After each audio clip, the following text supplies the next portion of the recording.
2025년 첫 주일 예배를 드리고 있습니다. 오늘 일부 예배 때도 또 이렇게 함께 축하하면서 행사를 했는데요. 한 해를 시작한다는 의미에서 오늘 창세기 1장 1절 말씀을 준비했는데, 성경 말씀의 모든 시작이 하나님의 창조에 대한 선언입니다. 여러분, 창세기 1장 1절요, 성경 보지 말고 한번 같이 볼까요? 시작. 태초에 하나님이 천지를 창조하시니라. 믿으면 큰 소리로 아멘 합시다. 아멘. 이거 믿어야 됩니다. 여러분, 창세기 1장 1절은요 믿음의 분수령이에요. 이 한 구절 믿으면요 성경 전체가 다 믿어지는 것입니다. 성경의 모든 기적들이 다 믿어지는 것입니다. 동정녀 탄생도 믿어지고 부활도 믿어지는 것입니다. 그런데 창세기 1장 1절이 믿어지지 않으면요 성경 전체를 믿을 수가 없어요. 그래서 믿음과 불신의 분수령이 바로 창세기 1장 1절입니다. 여러분, 이 천지가 어떻게 지어졌습니까? 우주 천지가 너무나 강대하고 심오하고 너무나 복잡합니다.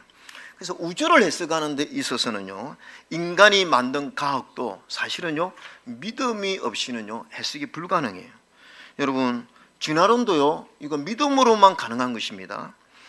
저는요 개인적으로 천지를 하나님이 창조했다고 믿는 것이 안 믿는 것보다 훨씬 더 상식적이라고 생각해요. 왜냐하면 이게 이 세상이요 우연히 빅뱅으로 만들어졌다고 믿는 거 전 더 큰 믿음이라고 생각해요. 어떻게 이게 우연히 이런 디테일한 세상이, 눈에 보이는 세상과 보이지 않는 세상이 창조주의 창조 없이 어떻게 이루어졌다고 믿을 수 있겠냐는 거죠. 저는요 오늘 2025년 시작하면서 하나님이 이 천지를 창조했다고 믿는 자가 모여서 예배드리는 줄로 믿습니다. 그래서 1장 1절이 굉장히 중요해요. 근데 여러분, 오늘 창세기 1장 1절 태초에 하나님이 천지를 창조하시니라고 하는 이 계시의 말씀은 언제 선포되었습니까? 하나님이 천지를 창조하고 나서 한참 있다가 하나님이 이스라엘 백성들을 출애굽시키고 광야로 이끄시면서 시내산에서 언약을 맺고 나서 그때 모세를 통해서 이 사실을 알려주셨어요. 그전에는 이 말씀이 없었습니다. 그럼 왜 시내산에서 하나님이 이 계시를 알려주셨습니까? 그것은 하나님이 이스라엘 백성들과 언약을 맺었습니다. 이제부터 너 내 백성이다. 너는 나의 자녀고 나는 너의 아버지다. 이렇게 언약을 맺은 거죠. 여러분, 오늘도요 이 천지가 하나님으로부터 창조된 사실을 아는 것이 하나님의 언약의 백성임을 증명하는 것입니다. 그래서 우리가 이 하나님이 계시의 말씀을 알고 있는 거죠. 여러분, 하나님이 천지를 창조했다는 것은요 계시입니다. 이건 연구를 통해서 알 수가 없습니다. 왜냐하면 인간은요 시간과 공간의 제약을 받고 있습니다. 그럼 누가 천지가 창조되는 걸 다 본 사람이 봐야 이걸 알 수 있지 않겠습니까? 시간과 공간의 제약을 받는 인간이 어떻게 이 천지가 창조된 것을 볼 수도 없고 또 보지도 못합니다. 그래서 천지 창조에 대한 이 사실은요 하나님의 계시로서만 반응할 수가 있고, 하나님의 계시를 받아들임을 통해서, 믿음을 통해서 우리는 알 수 있다는 거죠. 여러분, 지금 21세기 거센 세속주의 물결이 우리를 뒤덮고 있는데요, 그 중에 하나가 인본주의 아닙니까? 인본주의, 사람 중심, 그 다음에 쾌락주의, 종교다운주의, 이기주의, 이런 세속주의가 영향력을 미치고 있는데, 여러분 이유가 무엇입니까? 사실은요 창세기 1장 1절을 모르기 때문에 그래요. 하나님이 천지를 창조하셨다는 이 사실을 모르기 때문에 세상으로서는 굉장히 똑똑하고 대단한 정보를 갖고 있는 것 같은데 영적으로는 완전히 부지한 것입니다. 영적으로는 눈이 가려진 것입니다. 그러니까 내가 어디서 왔고 내가 무엇 때문에 살고 앞으로 어느 방향으로 가야 될지 모르고 그냥 바람 부는 대로 사는 인생이 많다는 거죠. 저는 오늘 한 해를 시작하면서 저는 오늘 저와 여러분이 창조주 되신 하나님을 믿는 믿음으로 사는 거 복된 인생인 줄로 믿습니다.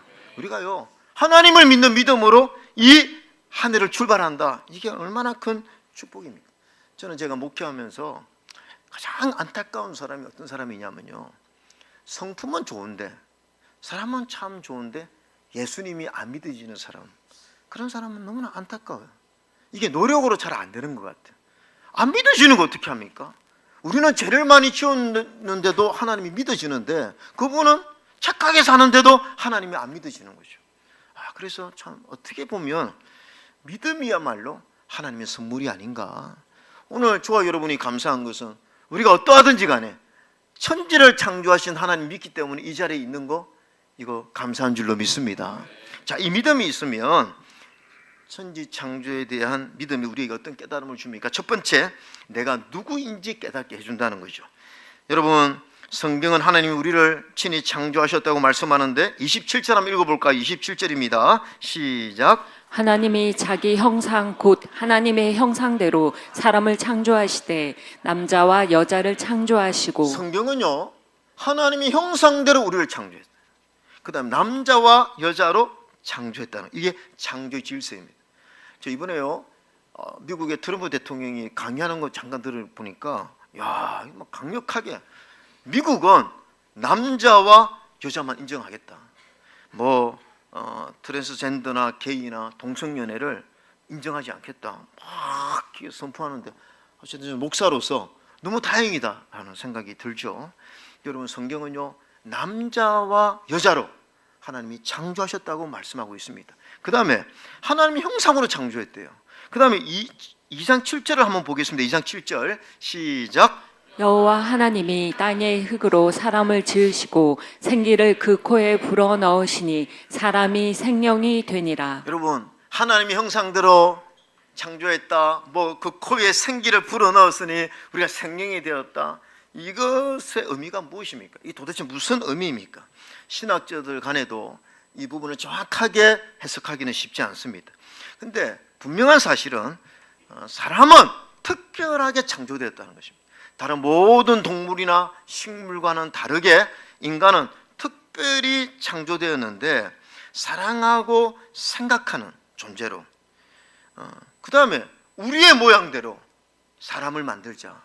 하나님은 복수로 공동체로 존재하시는데 하나님의 모양대로 만들자는 것입니다. 여러분, 이것은 이 형상이 무엇을 의미하든지 간에 분명한 것은 이 말씀에서 하나님이 우리 인간을 향한 사랑이 안에 들어있는 거예요. 왜냐하면요, 결혼한 부부가 서로 사랑해서 이제 우리 닮은 아이를 낳고 싶다고, 그런 소원을 가지고 자기의 사랑을 쏟을 대상인 아이를 가지고 싶어하는 것과 똑같은 현상이라는 거예요.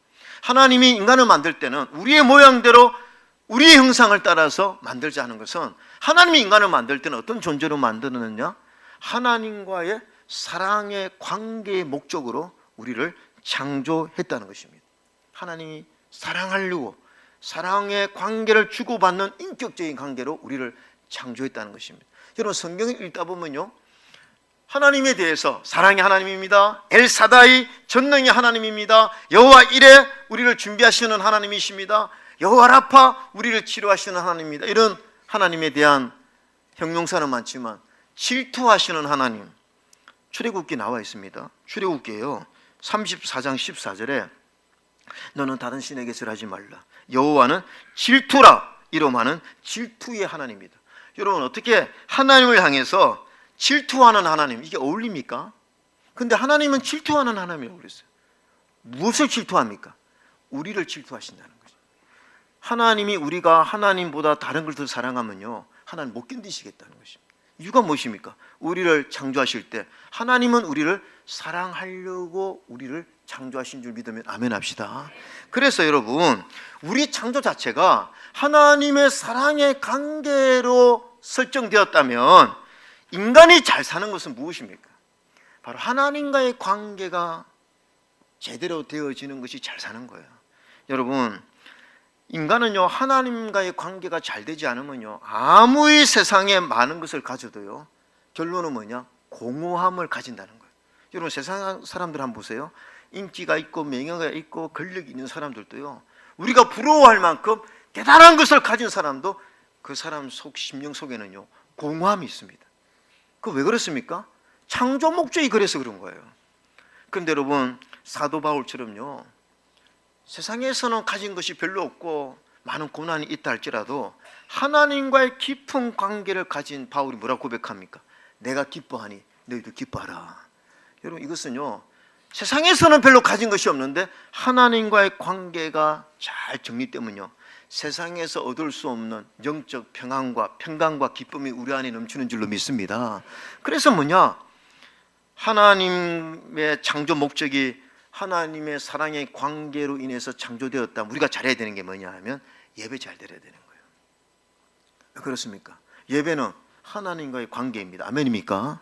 우리가 예배를 통해서 하나님 만나고, 예배를 통해서 하나님의 사랑을 확정하고, 예배를 통해서 하나님의 은총을 경험하니까 우리가 예배를 잘 드리는 거, 이게 뭐냐, 창조 목적대로 살아가는 삶인 줄로 믿습니다. 하나님과 사랑. 신앙의 목적이 무엇입니까? 마음을 다하고 뜻을 다하고 힘을 다하고 정성을 다해서 하나님을 사랑하는 것인데, 그 사랑하는 삶의 행위가 뭐냐? 예배 잘 드리는 거죠. 여러분, 제가 송구영신 예배 때 여호와를 기뻐하라, 그러면 내 마음의 소원을 이루어 주신다 말씀했죠. 그 여호와를 기뻐하는 것이 무엇입니까? 예배를 기뻐하는 것인 줄로 믿습니다. 우리 한번 새해가 시작되면서 손 한번 주먹으로 이렇게 한번 합시다. 우리 교회는 주일을 생명같이 여깁니다. 우리 가족은 주일을 생명같이 여깁니다. 나는 주일을, 그래서 이런 좀 오늘 결단을 하면서 올 한 해 우리 다 예배의 승리자가 되기를 바라는 마음으로 시작. 우리 교회는 주일을 생명같이 여깁니다. 우리 가정은 주일을 생명같이 여깁니다. 나는 주일을 생명같이 여깁니다. 그렇게 하면요, 잘 사는 것인 줄로 믿습니다. 두 번째가 뭐냐면 높은 영적 자존감을 가지고 살 수가 있습니다. 27절에 보면 하나님이 자기 형상 곧 하나님의 형상대로 사람을 창조했다는 거죠. 여러분, 우리가 예수 믿고 나면 뭘 깨닫습니까? 야, 하나님이 나를 창조했다는 것이죠. 근데 왜 나를 창조했을까? 여러분, 28절을 한번 보면요, 같이 한번 읽어볼까요? 시작. 하나님이 그들에게 복을 주시며 하나님이 그들에게 이르시되 생육하고 번성하여 땅에 충만하라. 땅을 정복하라. 바다의 물고기와 하늘의 새와 땅에 움직이는 모든 생물을 다스리라 하시니라. 하나님이 특별히 우리를 창조했고, 그 다음에 우리에게 복을 주신다. 우리는요, 복받을 존재로 태어난 줄로 믿습니다. 우리 존재 자체가 하나님이 우리를 특별히 창조하셨고, 하나님이 우리에게 주시는 복을 받고, 이제는 뭡니까? 생육하고 온 만물을 다스리는 그런 귀한 존재로 우리가 창조되었다. 그래서 여러분, 십자가의 은혜를 깨닫고 나면 영적 자존감이 올라가는 거죠. 나 같은 죄인을 하나님이 사랑하시기 위해서 예수님을 보내주셨고, 이렇게 나를 사랑한다를 깨달으면요, 영적 자존감이 올라가는 거예요. 여러분, 원래요, 아담과 하와는 영적 자존감이 100%였습니다. 근데 제가 들어오고 나서 이게 깨어져 버린 거예요. 하나님과의 관계가 깨어져 버리니까 그 다음에 오는 것이 무엇입니까? 열등감이에요. 열등감. 여러분, 죄인의 특징 중에 하나가 뭐냐 하면요, 우리 안에 열등감이 있습니다. 열등감. 그게 괴로운 거예요. 작은 말로 상처받고 뭔가 내 안에 행복이 없습니다. 그게 왜 그런 줄 아십니까? 죄의 열매 중에 하나가 열등감이거든요. 저도 열등감이 있습니다, 여러분. 제가 이번에 송구영신 예배 드리면서요, 예배위원들 모여서 회의하고, 우리 장로님들 성만찬 위원 준비하고, 우리 부교육자들하고, 이번에 시간이 바뀌니까 잘하자, 그리고 시간 맞추자, 플러스 마이너스 3초 정확하게 해야 된다. 이번에 맞췄죠? 이번에 우리 교회 완전 1초도 차이 안 나고 맞췄잖아요. 그랬는데 끝나고 나서 제가 목양실 가는데 마음이 무거운 거예요. 왜 무거우냐니까 헌금 기도가 빠졌더라고요. 제가 헌금 기도를 안 했어. 우리 성도님들이 막 송구영신 예배 헌금 이렇게 올렸는데 축복 기도가 빠진 거예요. 두 번째, 제가 성도들 막 소개하는데 가족들 소개하잖아요. 근데 두 가족을 제가 이렇게 소개를 못 했더라고요. 이분이 누구하고 어떤 관계입니다. 그러니까 너는 안 돼. 왜 이렇게 부족하냐? 왜 또 실수했냐? 막 마음이 괴로운 거예요. 그러니까 저도 막 그런 마음, 아니 이렇게 수고해놓고 그 두 가지 실수한 것 때문에 제 스스로 열등감이 생기고 이러는데, 근데 그걸 이기는 방법이야. 그래도 뭐 하나님 나를 있는 모습 그대로 받아주신다. 할렐루야. 그래서 하나님 나를 사랑하신다. 그래도 나를 사역자로 사용하신다. 이런 믿음이 있으면요, 이 영적 자존감이 올라가면 그 열등감을 다스리는 줄로 믿습니다. 그래서 여러분, 우리가요 하나님 앞에 소중한 존재라는 걸 여기면서 살아가는 것이 얼마나 중요한지 몰라. 우리는요 실수해도 그래 하나님 나를 또 사랑하시지. 아유 하나님 나를 용서해 주시지. 그럼에도 불구하고 하나님 나를 귀하게 사용해 주시지. 이런 믿음이 있으니까 언제나 우리는 긍정적으로 우리는 감사하면서 살 수 있는 거예요. 여러분 그 CCM 가수 곡 중에 또 하나의 열매를 바라시며라는 이 곡이 있습니다. 이게 참 한번 볼까요? 감사해요. 깨닫지 못했었는데 내가 얼마나 소중한 존재라는 걸. 태초부터 지금까지 하나님의 사랑은 항상 날 향하고 있었다는 걸. 이게 우리의 고백 아닙니까? 이거 믿습니까 여러분? 이거 깨달아야 됩니다. 우리는 태초부터 지금까지 변함없이 하나님이 2024년도 사랑하셨고 올해도 사랑하실 것이고 내년에도 우리를 지켜주실 것이다. 이게 영적 자존감 아닙니까? 근데 여러분 사탄은요 항상 우리를 이렇게 공격합니다. 너는 안 돼. 너는 하나님 앞에 설 자격이 없어. 너는 부족해. 너는 단점 투성이야. 마귀는 항상 우리를 이렇게 공격하는 거죠. 그런데 우리는 뭡니까? 항상 이렇게 고백합니다.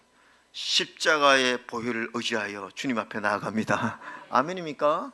우리는 십자가의 보혈을 의지해서 주님 앞에 나아가는 거예요. 있는 모습 그대로 받아주시는 하나님. 그래서 하나님의 창조 목적을 알면 높은 영적 자존감을 가지고 살 수 있습니다. 마지막 세 번째가 뭐냐면 서로 돕는 자로 살아간다는 것이죠. 자 보세요. 18절 한번 읽어볼까요? 시작. 여호와 하나님이 이르시되 사람이 혼자 사는 것이 좋지 아니하니 내가 그를 위하여 돕는 배필을 지으리라 하시니라. 여러분 하나님이 아담만 딱 창조했으면 됐지. 왜 하나님이 고민하시다가 아담 옆에 하와를 돕는 배필로 창조하셨고 그리고 아주 기뻐하셨어요. 왜냐하면 하나님께서 우리를 창조하신 목적 중에 하나가 뭐냐면 바로 서로 함께 더불어 서로 도우면서 사랑을 나누는 공동체로 살아가는 것이 진짜 하나님이 원하시는 삶이라는 것이죠. 여러분 그 다음에 무엇입니까? 하나님께서 주신 축복과 사명을 나 혼자는 감당할 수 없는 것입니다. 그래서 믿음의 공동체가 하나님이 이 땅의 모든 만물을 다스릴 수 있는 이 축복을 주셨는데 그 나 혼자가 아니라 서로 돕고 서로 함께하면서 이 사역을 감당하라고 하는 거죠. 여러분 우리는요 우리가 보세요. 오늘도 우리는 우리 혼자 살아갈 수는 없습니다. 여러분 나 혼자 살아가면 무슨 재미가 있겠습니까? 자 예를 들어서 내가 명품이 하나 있다. 명품 가방 명품 다른 사람이 봐주니까 재미가 있는 거지. 아무도 없다. 명품이 뭔 명품입니까? 그렇지 않습니까? 그래서 우리가 함께 더불어 살아가는 것이 은혜요 행복일 때가 참 많다는 거죠. 그래서 하나님은 우리에게 가정도 주시고 우리에게 교회도 주시고 사회와 또 국가도 주셨는데 여러분 하나님께서 원하시는 것은 뭐냐 하면 너희들이 서로 함께하고 서로 섬기고 도와주면서 그 사랑을 주고받으면서 행복하게 사는 것, 이것이 하나님이 우리를 창조한 목적인데 지금 이 하나님의 창조 질서에 반하는 것이 뭐냐면 이기주의라는 거예요. 극단적 이기주의가 이 세상을 사로잡고 있습니다. 이 이기주의는 무엇을 만듭니까? 다른 사람과 경쟁적인 태도를 만들고 교만하게 만들고, 그러니까 모든 세상 중심이 나예요. 나만 잘 되면 돼요. 내가 죽든지 말든지 나만 행복하면 돼요. 이것이 이기주의 아닙니까? 다른 사람에게는 무관심한 거예요. 여러분 요즘은 더 문제가 뭐냐면 집단 이기주의가 더 심각하다는 거죠. 그래서 새로운 시사 용어들이 생겼는데 이 님비라는 말이 있습니다. 영어 앞자리만 따서 님비, not in my backyard, 내 뒷마당에서는 안 된다 이겁니다. 이게 무슨 말이냐면 아니 아무리 필요해도 내 뒷마당에서는 이거 할 수 없다. 산업 폐기물, 화장터, 장애인 시설 이거 꼭 필요하지만 우리 지역에서는 절대 안 된다. 절대 안 된다. 여러분 만약 우리 교회 옆에 화장터가 들어온다 그러면 우리도 벌써 마음이 그럴 수 있지 않겠습니까? 이거는 그 다음에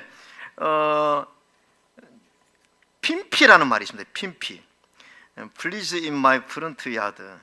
이거 뭐냐? 제발 우리 앞마당에 이거 뭡니까? 우리한테 도움이 되면요. 이거 다른 데 하지 말고 우리 앞마당에 이거 해주세요. 이렇게 한다는 거죠. 이게 집단 이기주의라는 것입니다. 나만 좋으면 되는 거예요. 다른 사람이 불편하든 말든. 근데 여러분 지금 제가 정치를 보면서요. 저는요. 우리나라 정치가 어떻게 보면 집단 이기주의에 빠졌다고 생각합니다. 제가요 신학교 감사를 하면서 제가 지난번에 말씀드렸죠. 제가 깨달은 게 뭔지 아십니까? 신학교 이사들은 전부 다 신학교 사랑해요. 사랑하지 않는 사람이 없어요. 그런데 하나가 되지 못합니다. 하나가 되지 못해요. 신학교는 점점 힘들어지고 있어요. 여러분, 대한민국 정치인들 중에 국가를 사랑하지 않는 정치인이 어디 있습니까? 전부 국가 사랑해서 저렇게 하는 거예요. 그런데 주님이 보실 때는 내가 국가를 사랑한다고 말은 하지만 내 심령 속에 너를 지극히 사랑하는 이기주의가 그 안에 들어있고, 그것이 또 집단 이기주의가 그 안에 들어있다고 우리 주님께서 오시면 그렇게 저는 판단한다고 그렇게 믿습니다. 오늘 우리가 조심해야 되는 거예요. 이 집단 이기주의, 또 내 개인주의. 근데 하나님이 우리 인간을 창조하실 때는 어떻게 창조했느냐? 내가 서로 겸손하게 섬기고 돕는 사람으로 살아라 이겁니다. 할렐루야. 그렇게 할 때 하나님 뭐라고 하면 내가 너에게 복을 주겠다는 거예요. 내가 더 섬길 수 있도록, 축복의 통로가 될 수 있도록 복을 주겠다는 것입니다. 여러분, 2025년 오늘 첫 주일 예배를 드리고 있습니다. 어떻게 사는 것이 잘 사는 것입니까? 하나님의 창조의 목적대로 살면 잘 사는 것입니다. 하나님 관계 더 잘하세요. 여러분, 우리는 하나님과의 관계가 설정되지 않으면 다른 아무리 종을 가져도 여러분 인생은 복된 인생 아닙니다. 그래서 올 한 해 예배 잘 들으시길 바랍니다. 두 번째, 여러분 영적 자존감을 가지세요. 하나님을 깊이 만나면요 영적 자존감 올라갑니다. 요셉은요 감옥에서도 노예로서의 삶을 살아도 부정적으로 살지 않았습니다. 왜 그런 줄 아십니까? 하나님 주시는 비전과 영적 자존감과 사명감이 투철했거든요. 그럼 이러면요 우리의 환경이 어떠하든지 간에 우리는요 어떤 곳에서도 기뻐하고 살 수 있고, 어떤 곳에서도 감사하고 살 수 있고, 어떤 곳에서도 긍정적으로 살 수 있는 줄로 믿습니다. 마지막으로 여러분 2025년도 섬김 받으려고 하지 마세요. 내가 섬김 받고 내가 높아지려고 하지 마시고, 여러분 때문에 여러분의 아내가 잘 되고, 여러분 때문에 남편이 잘 되고, 여러분 때문에 교회가 잘 되고, 여러분이 가는 곳 때문에 다른 사람이 행복해지는 그렇게 섬기는 삶을 살면요 우리 하나님은 여러분을 보시고 더 잘 섬길 수 있도록 물질의 복도 주시고 건강의 복도 주시고, 이럴 때는 아멘 하셔야 되는데, 아멘. 가정의 복도 주시고 우리 모든 삶을 축복하실 줄로 믿습니다.